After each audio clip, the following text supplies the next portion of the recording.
Pagpasok ng Disyembre, plano ipatupad ng Department of Agriculture ang maximum suggested retail price sa sibuyas at carrots. Ngayon pa lang, umaalma na ang ilang nagtitinda ng gulay. May unang balita live, si Jomer Apresto. Jomer?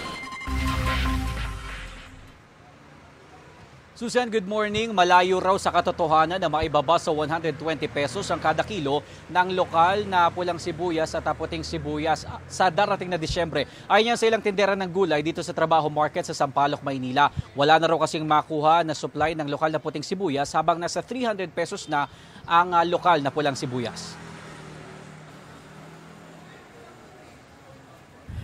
Pumalo na sa 300 pesos per kilo ang bentahan ng lokal na pulang sibuyas sa Trabaho Market sa Sampaloc, Maynila. Mas mataas yan ng 6 na piso kumpara sa price monitoring ng Department of Agriculture na nasa 294 pesos na ang kilo. Ayon sa tinderang si Aling Florentina, dahil yan sa epekto ng nagdaang bagyong Uwan. Nasa 180 pesos lang noon ang bentahan nito bago tumama ang bagyo. Sa puting sibuyas, mahigit isang buwan na raw silang walang mahanap na supply sa kanilang pinag-aangkatan sa Divisoria. Sabi ng DA, target nilang ipatupad sa Disyembre ang 120 pesos na maximum suggested retail price sa presyo ng sibuyas at carrots.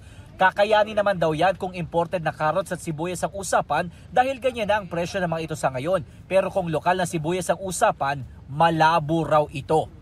Wala, hindi po kaya yan. Kasi sabi po yung mga namin, wala na rin stock.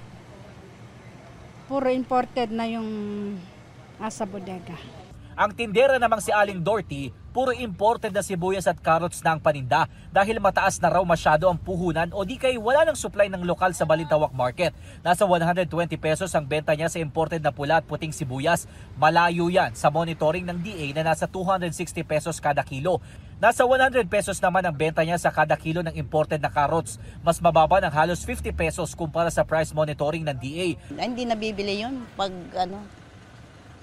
mataas na. Mahirap ibenta. Papaaway ka pa nga eh. Mahal naman magtinda, sasabihin sa'yo. Sabi po ng mga tindera ng gulay rito, kung may dapat pababain sa presyo, ay ang presyo dapat ng siling labuyo na sumipa na sa 400 pesos ang kilo. Base naman sa price monitoring ng DA, nasa 518 pesos na ang kilo nito.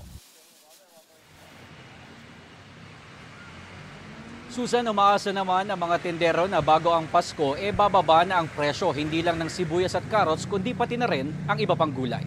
At live mula dito sa Sampaloc, Maynila, ako po si Jomer Apresto para sa GMA Integrated News.